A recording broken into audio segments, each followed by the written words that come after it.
Hello everyone. हम लोग solve कर रहे हैं रेन एंड मार्टिन की एक्सरसाइज, जो एग्ज़ाम के पॉइंट ऑफ व्यू से बहुत ही इम्पोर्टेंट है।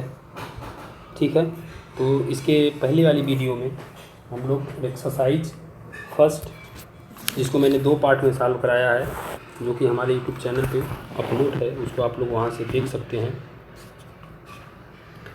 आज सेकेंड नंबर की एक्सरसाइज को सॉल्व करेंगे। सबसे पहले हम क्वेश्चन को देखते हैं कि क्या पूछ रहा है क्वेश्चन में, उसके बाद हम एक्सरसाइज को सॉल्व करेंगे। तो आइए शुरू करते हैं। इसमें दिया है कि name the part of speech of each italicised word in the following sentences, giving in each case your reason for the classification. ठीक है, अब यहाँ पे आपको करना क्या है कि जो शब्द इटैलिसाइज किया हुआ है उसकी पार्ट्स ऑफ स्पीच को बताना है। ठीक है, तो आइए देखते हैं। पहला नंबर जो क्वेश्चन है इसकी बात करते हैं। पहले नंबर क्वेश्चन की, ये पहला नंबर जो क्वेश्चन है कह रहा है स्टील वाटर्स रन डीप। ठीक है, तो इटैलिसाइज किसको किया है? स्टील को किया हुआ है। ठीक है ना। अब इसकी पार्ट्स ऑफ स्पीच बताना है। तो कोई भी शब्द हो तो सेंटेंस में जब यूज होता है तभी आप उसकी पार्ट्स ऑफ स्पीच बता सकते हैं कि किस तरह से वो यूज हुआ है। ठीक है ना। तो यहाँ पे आपको क्या करना है कि स्टील को बताना है। तो कह रहा है कि स्टील वाटर्स मतलब जो शांत जल होता है, रन डीप मतलब गहराई तक होता है। ठीक है ना, मतलब गहराई तक जाता है, गहराई होती है उसमें, ये कहना चाह रहा है। तो स्टील को बताना है आपको। तो स्टील क्या है? स्टील जो है वाटर को क्या कर रहा है? क्वालिफाई कर रहा है। इसका मतलब वाटर क्या है? वाटर नाउन है, और स्टील वाटर को क्वालिफाई कर रहा है, तो इसका मतलब स्टील आपका यहाँ पे एडजेक्टिव होगा। ठीक है ना। रन जो है वर्ब हो जाएगी, डीप जो है ये एडवर्ब होगा, गहराई तक। एडवर्ब ऑफ प्लेस के कॉन्सेप्ट में जाएगा ये। ठीक है, आगे देखिए। अब सेकेंड नंबर वाले क्वेश्चन में अगर हम देखें तो यहाँ पे भी देखो स्टील का यूज हुआ है, लेकिन यहाँ पे ये बताना है कि हमने पहले ही बताया कि जब सेंटेंस में कोई भी शब्द यूज होता है उसके यूज के हिसाब से आप डिसाइड कर सकते हैं कि वो कौन सी पार्ट्स ऑफ स्पीच बन सकता है वो। ठीक है ना, मतलब क्या फंक्शन कर रहा है। तो he still lives in that house. ठीक है ना, he still lives in that house. अभी ये सब्जेक्ट है, स्टिल क्या है यहाँ पे? एडवर्ब है, जो इसको क्या कर रहा है? मॉडिफाई कर रहा है वर्ब को, जो लिव्स है। ठीक, इन that house in preposition. That जो है आपका क्या है? ये सीधे सीधे एडजेक्टिव की भूमिका में आया है डिटर्मिनर के कॉन्सेप्ट में। हाउस को क्या कर रहा है? निश्चित कर रहा है। ठीक है ना। तो यहाँ पे स्टील को बताना है, तो स्टील क्या हो जाएगा? एडवर्ब हो जाएगा। ठीक है ना, बाकी सारी चीज़ें आपको पता है। अगर इसकी बात करें तो ये पूरा पूरा प्रीपोजिशन फ्रेज बन रहा है, और ये प्रीपोजिशन फ्रेज एडवर्ब के कॉन्सेप्ट में आ रहा है। तो इसको क्या कहेंगे आप? एडवर्ब फ्रेज कहेंगे। क्या कहेंगे? Adverb phrase. ठीक, चलिए आगे देखिए तीसरा नंबर। तो तीसरा नंबर वाला जो क्वेश्चन है, after the storm comes the काम। ठीक है ना, after the storm comes the काम, इसमें आपको बताना है थर्ड नंबर में। तो थर्ड नंबर में क्या है? थर्ड नंबर में आपको बताना है इटैलिसाइज वर्ड को बताना है। तो ये आपका आफ्टर है। अब आफ्टर को बताना है। आफ्टर है, क्या कर रहा है कि after the storm comes the काम। तो सबसे पहले आपको इसमें सब्जेक्ट को फाइंड आउट करना पड़ेगा। ठीक है ना, सब्जेक्ट क्या है? सब्जेक्ट आपका क्या है? सब्जेक्ट द काम है। ठीक, इसी के हिसाब से वर्ब आई हुई है। ठीक है ना। अच्छा, आपके दिमाग में आ रहा होगा कि द स्टार्म क्यों नहीं सब्जेक्ट है? तो इसलिए नहीं सब्जेक्ट है कि ये आफ्टर प्रीपोजिशन है, इसी प्रीपोजिशन का ऑब्जेक्ट है। तो कभी भी प्रीपोजिशन का ऑब्जेक्ट जो शब्द होता है, जो नाउन प्रोनाउन प्रीपोजिशन का ऑब्जेक्ट होता है, वो आप उसे आप सब्जेक्ट की भूमिका में नहीं, मतलब उसके वो सब्जेक्ट नहीं बन सकता किसी वर्ब का। ठीक है, तो इसके हिसाब से नहीं होगा। तो ये पूरा का पूरा क्या है? ये आपका प्रीपोजिशन है। अच्छा, ये प्रीपोजिशन फ्रेज जो है, एक तरह से ये पूरा का पूरा ये प्रीपोजिशन फ्रेज हो जाएगा आफ्टर द स्टार्म। ठीक है ना। चलिए आगे देखिए। आपको सिर्फ इटैलिक वर्ड को बताना है, लेकिन यहाँ पे बहुत सारी चीज़ें हम आपको बताते हैं। 4 नंबर में देखिए, कह रहा है the after effects of the drug are bad. ठीक है ना। अब यहाँ पे देखिए आर आया हुआ है, तो सबसे पहले तो आपको फाइंड आउट करना है कि नाउन क्या है इसमें।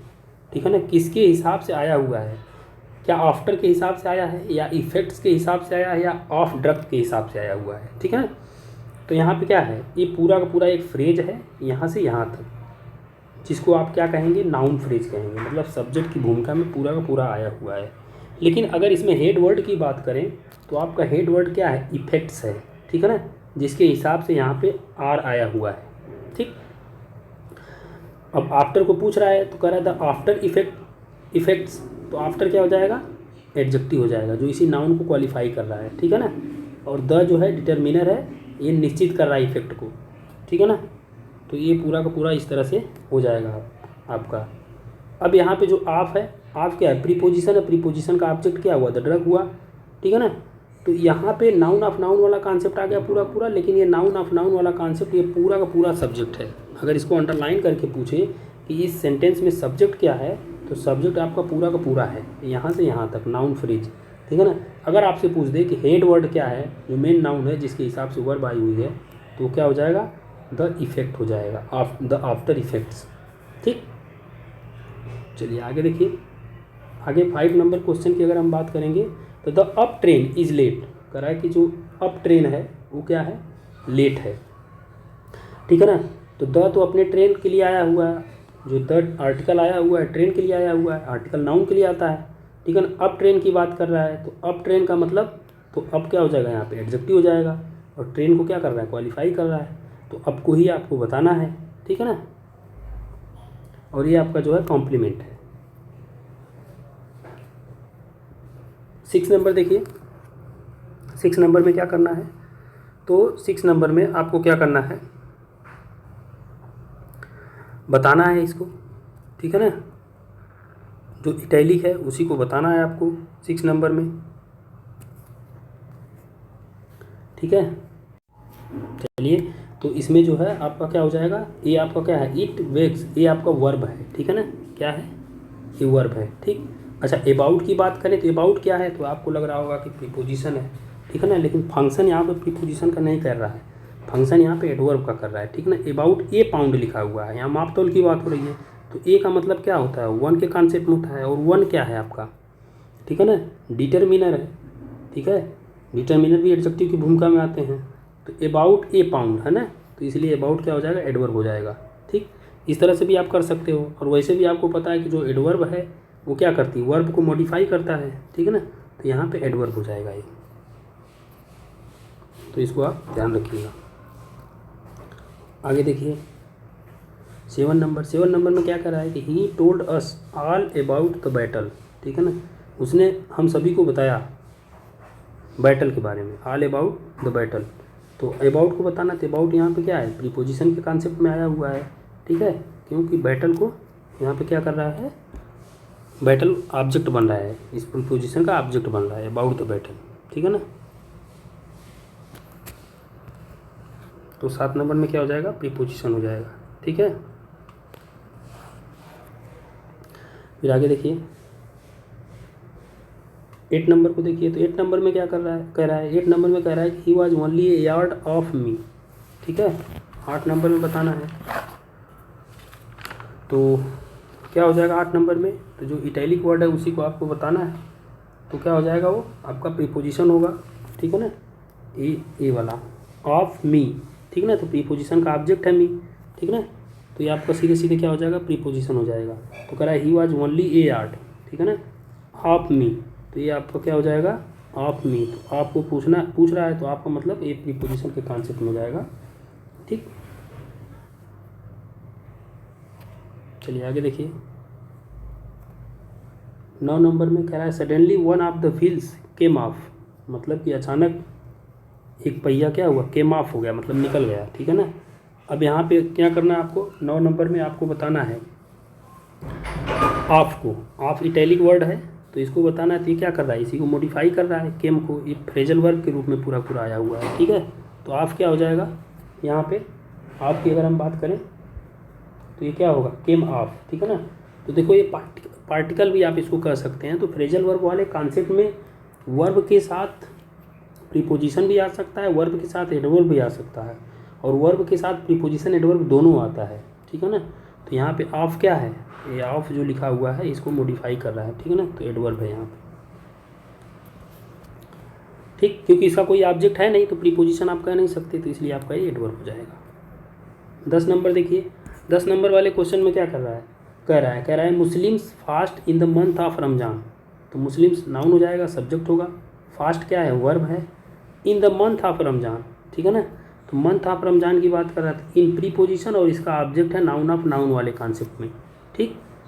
तो द मंथ ऑफ रमजान, ये पूरा का पूरा क्या हो जाएगा, ये फ्रेज हो जाएगा, प्रीपोजिशन फ्रेज एडवर्ब के रूप में, ठीक है।